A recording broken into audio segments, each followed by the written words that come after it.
The rate sociology family में आपका पुनः स्वागत है। हम 2023 के जितने भी पेपर 1 हुए हैं, जितने भी शिफ्ट में, सब के सब हम सॉल्व करने चल रहे हैं। सबसे पहले हम शुरू करते हैं यूनिट 1 शिक्षण आवृत्ति, टीचिंग एप्टीट्यूड।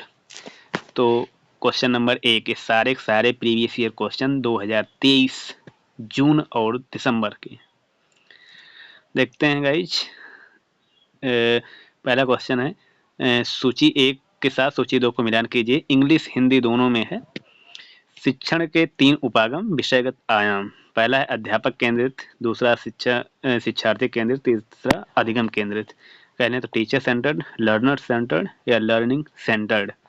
तो अध्यापक केंद्रित साझा सहभागिता, शेयर्ड पार्टिसिपेटरी ए आएगा।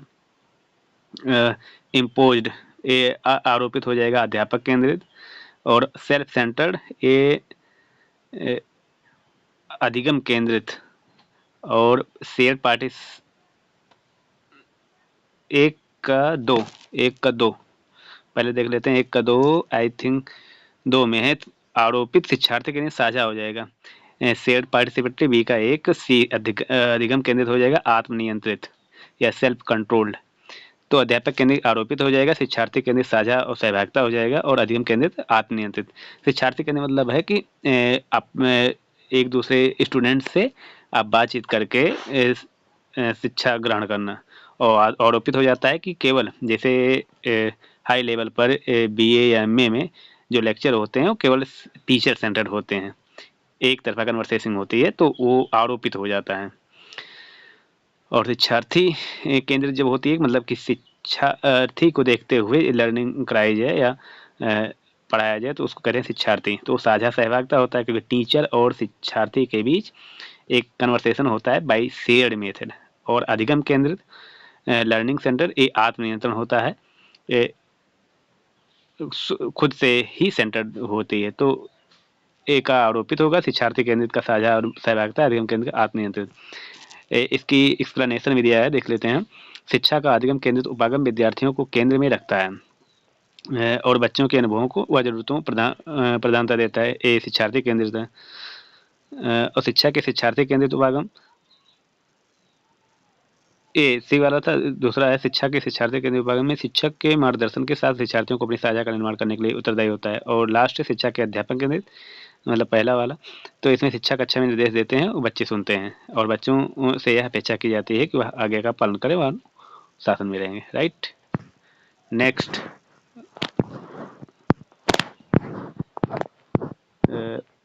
क्वेश्चन नंबर 2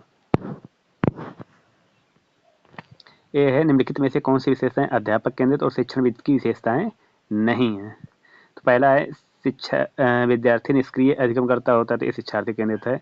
फिर है अध्यापक अधिगम हेतु सुसाध्यकर्ता के रूप में कार्य करता है, तो ये तो विद्यार्थी केंद्रित हो गई। फिर है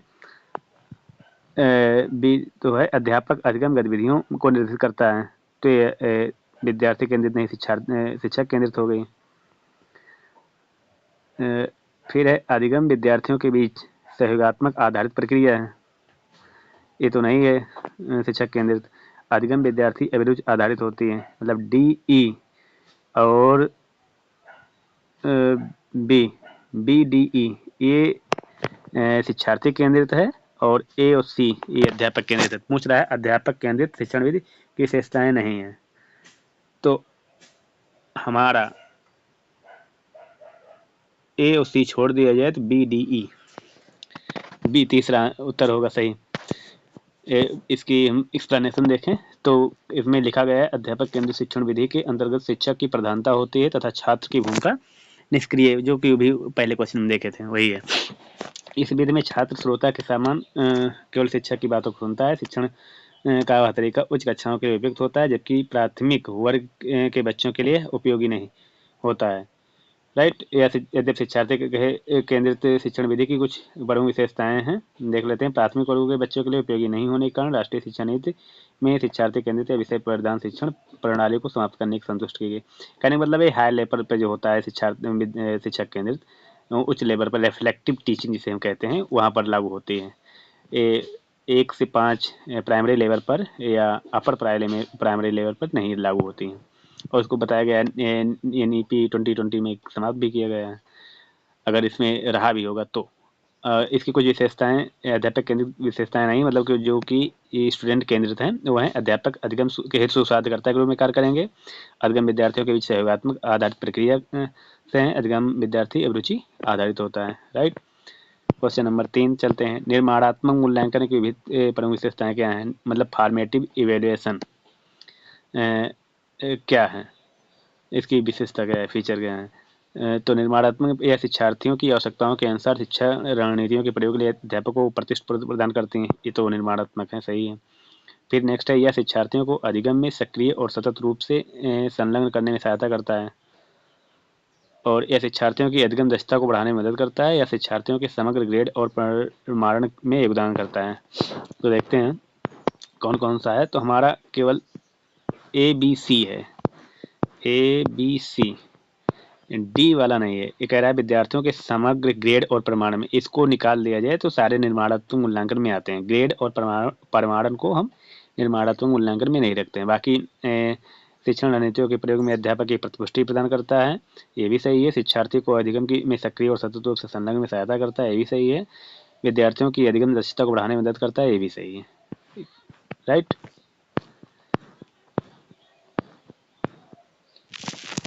व्याख्या इसकी है, निर्माणात्मक मूल्यांकन में कार्यक्रम के उद्देश्य और हस्तक्षेप निर्धारित होते हैं और इन्हें इस तरह का रूप दिया गया जाता है जिससे इनकी माप संभव होती है। इस प्रकार के मूल्यांकन में जिन आंकड़ों का संकलन एवं विश्लेषण किया जाता है वह अपेक्षाकृत सरल और तर्कसंगत होते हैं। निर्माणात्मक मूल्यांकन में इसकी कुछ विशेषताएं हैं, देख लेते हैं कौन कौन से हैं। तो पहला तो हो गया अध्यापकों के प्रतिपुष्टि प्रदान करता है, ये सही है शिक्षण रणनीतियों के प्रयोग के लिए। और दूसरा है शिक्षार्थियों को अधिगम में सक्रिय और सतत रूप से संलग्न करता है, ये भी सही है। शिक्षार्थियों को अधिगम दक्षता में बढ़ाने में मदद करता है। चौथा है मूल्यांकन द्वारा सुधारात्मक अनुदेशन की व्यवस्था करता है। पांचवा, इस मूल्यांकन विधि में शिक्षक निर्मित कसौटी संदर्भित परीक्षा का व्यापक उपयोग करता है। इस विधि का प्रयोग अधिगम से सुधारित किया जाता है। सामाजिक अध्ययन शिक्षण में इस विधि को व्यापक उपयोग करता है। कहने मतलब टेक्निकल शब्द को हटा करके जो क्वालिटेटिव हैं या जनरल बेस पे हैं, कॉमन सेंस बेस पे, उसी को रखा गया है। तो हम इसको बाय पॉजिटिव मेथड सोच के अपने कॉमन सेंस के अनुसार सही कर सकते हैं। कुछ है नहीं, ये टीचिंग एप्टीट्यूड में बहुत इजी क्वेश्चन रहता है। हम ना पढ़कर भी जाएं, अगर ढंग से पढ़ करके उत्तर देंगे तो सब के सब सही होंगे। एक आध छोड़ दें तो 90% तो 100% सही ही आएगा। देखते हैं क्वेश्चन नंबर 4। शिक्षार्थी की सांस्कृतिक पृष्ठभूमि का उसके अधिगम अनुभव पर कोई प्रभाव नहीं पड़ता, ये गलत है। आपका जैसा बैकग्राउंड रहेगा तो आपके अधिगम पर प्रभाव पड़ेगा। जैसे जो बस्ती वाले कॉलोनी घेटो वाले होते हैं, या ये शहर के कोने में जो बसे होते हैं, जैसे मुंबई का धारावी है, तो वहाँ के बच्चे और एकदम गेटेड कम्युनिटी वाले, मतलब कि एकदम VIP एरिया में रहने वाले बच्चों को मिलाया जाएगा तो उनके सांस्कृतिक पृष्ठभूमि से पता लग जाएगा कि कौन अच्छे घर से है, कौन अच्छे घर से नहीं है, तो प्रभाव पड़ता है। दूसरा है लैंगिकता शैक्षणिक संप्राप्ति का प्रबल निर्धारक नहीं है, ये सही है। तो हमारा कथन 1 गलत होगा, कथन 2 सही। राइट। हमारा कथन 1 गलत, मतलब चौथा नंबर सही। इसकी हम व्याख्या देखते हैं। चौथा नंबर हमारा सही है। शिक्षार्थी की सांस्कृतिक पृष्ठभूमि का उसके अधिगम अनुभव पर कोई प्रभाव नहीं पड़ता, ये गलत है, सत्य नहीं ये लिखा है। और इसलिए क्योंकि अधिगम अनुभव में शिक्षार्थी के सांस्कृतिक पृष्ठभूमि की महत्वपूर्ण भूमिका होती है। सांस्कृतिक पृष्ठभूमि यह निर्धारित करता है कि शिक्षार्थी के अधिगम की दिशा व दशा क्या होगी, अभी जो हम बताए ऊपर। फिर दूसरा है लैंगिकता शैक्षणिक संपत्ति का प्रबल निर्धारक नहीं है, सत्य है। मतलब कि हम लिंग के आधार पे शिक्षा की व्यवस्था को देखें कि इसको ये पुल्लिंग है तो इसको ज़्यादा आएगा, स्त्रीलिंग है इसको कम आएगा, इस तरह कुछ नहीं। तो क्योंकि शैक्षणिक संपत्ति या उपलब्धि का लैंगिकता से कोई संबंध नहीं होता है। शैक्षणिक उपलब्धि में बच्चे का बालक या बालिका होना महत्वपूर्ण ना होकर उसके बाद शैक्षणिक वातावरण की महत्वपूर्ण भूमिका होती है। इसलिए हमारा ऑप्शन नंबर 4 सही है।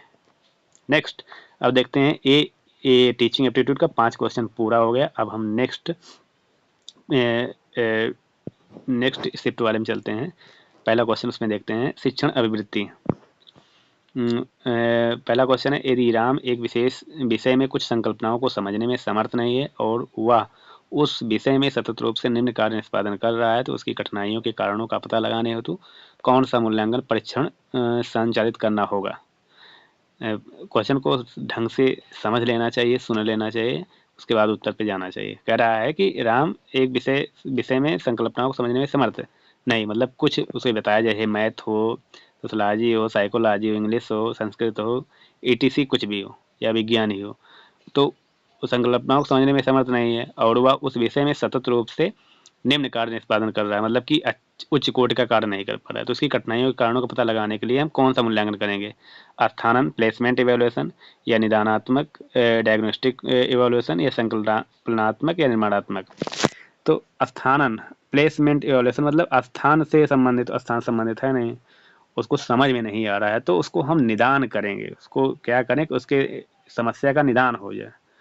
तो कॉमन सेंस से देखें तो निदानात्मक वैसे सही होगा, जो कि हमारे जो हिंदी पृष्ठभूमि से हैं वो अच्छे से समझ जाएंगे बिना पढ़े। और समेटिव देखें, ये नहीं करेंगे अंग्रेजी वाले नहीं आएंगे, वो भी अपने स्टैंडर्ड से अगर इसको जोड़ेंगे तो वो भी समझ जाएंगे। डायग्नोस्टिक और निदानात्मक में बहुत ज़्यादा फर्क नहीं है अंग्रेजी हिंदी में। डायग्नोस उसी का किया जाता है जो खराब रहता है, जैसे हम देखते होंगे लिखा रहता है कहीं हॉस्पिटलों में डायग्नोस्टिक सेंटर, जिसका कुछ टूटा फूटा रहता है उसको निदान करने के लिए वहाँ ले जाया जाता है। तो वैसे यहाँ पर भी है, यहाँ पर इसको समझ नहीं है तो निदानात्मक मूल्यांकन से ही होगा। समेटिव मतलब सब कुछ मिला करके, जैसे प्रोग्रेस आता है, अगर हम विकास प्रगति की बात करें तो एक विकास होता है वो समेटिव वाले में आएगा, प्रगति आएगा तो वो क्वांटिटेटिव में जाएगा, राइट। तो निर्माणात्मक मूल्यांकन, तो निर्माण वाला कोई विशेष बात तो नहीं, इसका निदान वाला विशेष बात है। तो निदानात्मक, जैसे हम अगर व्याख्या देखें तो कह रहा है यदि राम एक विशेष विषय में कुछ संकल्पनाओं को समझने में समर्थ नहीं है और वह उस विषय में सतत रूप से निम्न कार्य संपादन कर रहा है तो उसकी कठिनाइयों का पता लगाने के लिए निदानात्मक मूल्यांकन का परीक्षण या डायग्नोस्टिक इवैल्यूएशन का परीक्षण करना होगा। जिस मूल्यांकन परीक्षण में बालकों की विशिष्ट त्रुटियों का निदान करने का विशेष प्रयास किया जाता है उसको बहुधा निदानात्मक मूल्यांकन कहते हैं। जैसे निदानात्मक मूल्यांकन उस मूल्यांकन को संदर्भित करता है शिक्षकों को अधिगम की कठिनाइयों या शिक्षार्थी की समझ में अंतराल को जानने और शिक्षार्थियों की क्षमताओं, कमजोरियों, कौशलों आदि की पहचान करने में मदद करता है, राइट। उसे मैं जो अभी हम ऊपर एक्सप्लेनेशन की वही सब बताया गया है। तो पहला क्वेश्चन ये है। नेक्स्ट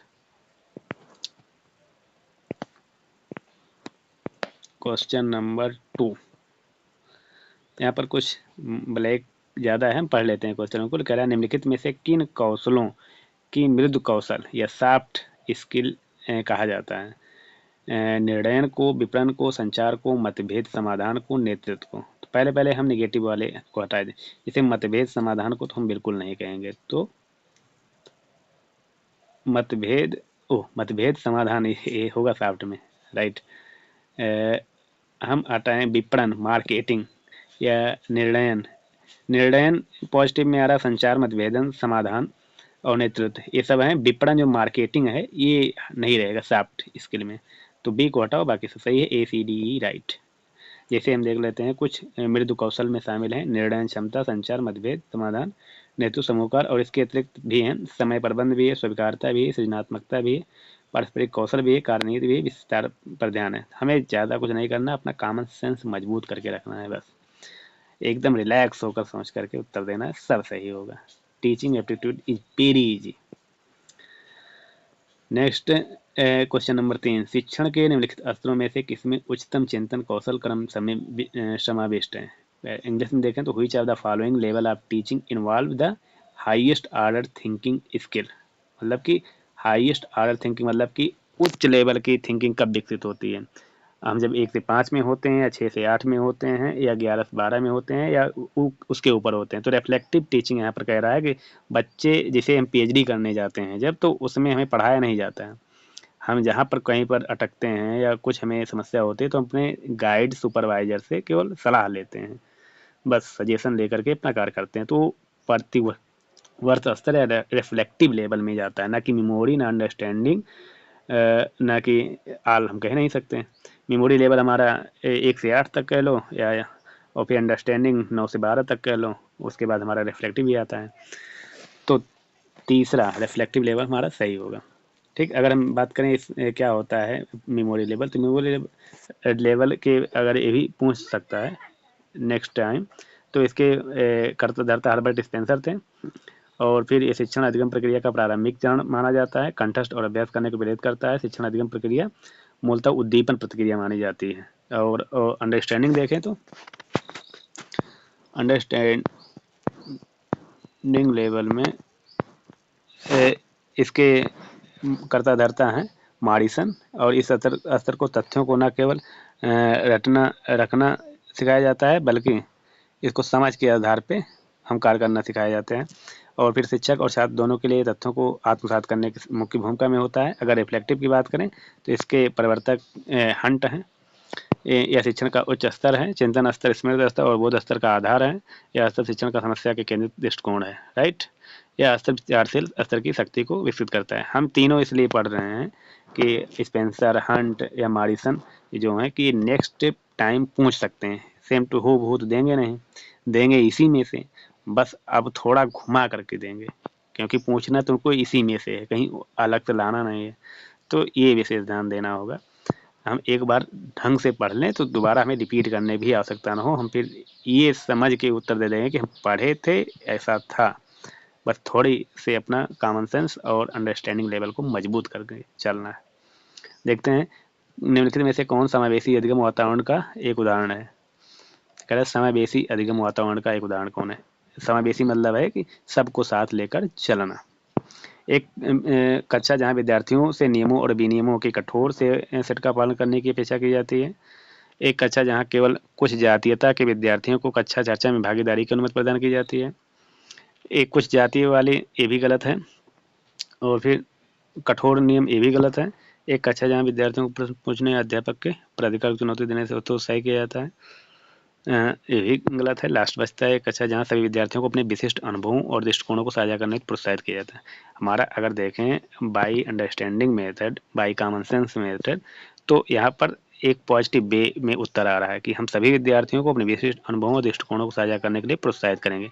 बाकी सब में देखें तो किसी में चुनौती देने कह रहा है, किसी में जातीयता के आधार पर कह रहा है, और किसी में कठोर नियम। तो ये सब तो होता नहीं है अधिगम में। चौथा हमारा सही है, राइट। ये सभी व्याख्या में भी दिया गया है, आप देख सकते हैं। नेक्स्ट क्वेश्चन पे हम चलते हैं।